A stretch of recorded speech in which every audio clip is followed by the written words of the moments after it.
ஆகாரத்தை பியூர் வெஜிடேரியனாக இருக்கணும். ஒவ்வொரு சவுத் இந்தியனும் பியூர் வெஜிடேரியனாக இருக்கணும்.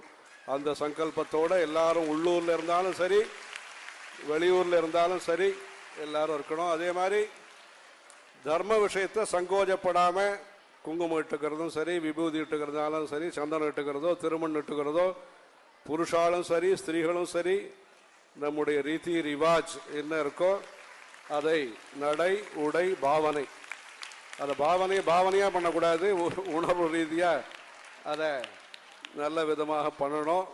அது முதல்ல முக்கியம். நாம இருக்கணும்.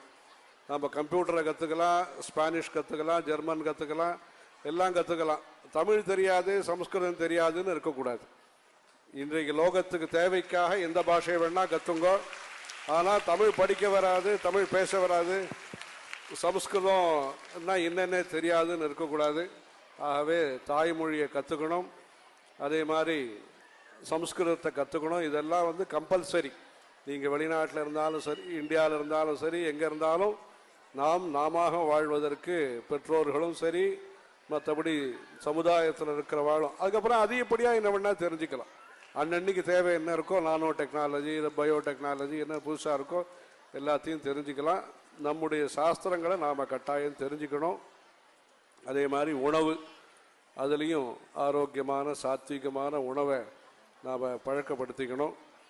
அதே மாதிரி உணர்வு, அப்பா அம்மா தாத்தா பாட்டி உறவுக்காரா கிராமங்கள் குலதெய்வம் அந்த மாதிரியான விஷயங்களையும் மறக்காமல் எல்லாரும் அவருடைய கிராமத்தை நீங்கள் போய் டெல்லி பம்பாய் பார்க்குறதோ, வாஷிங்டன் நியூஜெர்சி பார்க்குறதோ அதெல்லாம் ஒரு பக்கம். உங்களுடைய சொந்த கிராமத்தை தஞ்சாவூரோ, நார்த் ஆர்காடோ, திருநெல்வேலியோ, எங்கேருந்து வந்திருக்கீங்களோ, கேரளாவோ, பாலக்காடோ, எந்த ஊர்லேருந்து வந்திருக்கீங்களோ அந்த ஊருக்கு அவசியம் ஒரு தடவை போய் அங்கே இருக்கிற ஜனங்களுக்கும் ஏதாவது நீங்கள் எல்லாரும் சேவை பண்ணி குலதெய்வத்தை எல்லாத்தையும் பார்த்துண்டு அந்த மாதிரி ஜனனி ஜென்மபூமிஷ்ட ஸ்வர்காதபி கரியசி, தாயும் தாய் பூமியும்.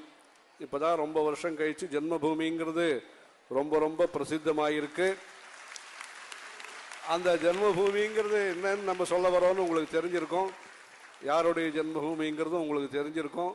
உங்களுடைய ஜென்மபூமியும் நீங்கள் மறக்காமல் அந்த இடத்த, மூதாதையர்களுடைய இடத்த நீங்கள் எல்லாரும் போய் பார்த்து அந்த மாதிரி நம்முடைய தேசபக்தியோடையும் தெய்வ பக்தியோடையும் இந்த மாதிரி நல்ல காரியக்கிரமங்களை நீங்கள் தொடர்ந்து செய்கிறதுக்கு உற்சாகத்தோட சங்கல்பம் எடுத்துக்கணும். பிளட்ஜுன்னு ஒரு ஸ்கூல்லலாம் சொல்கிறாங்க.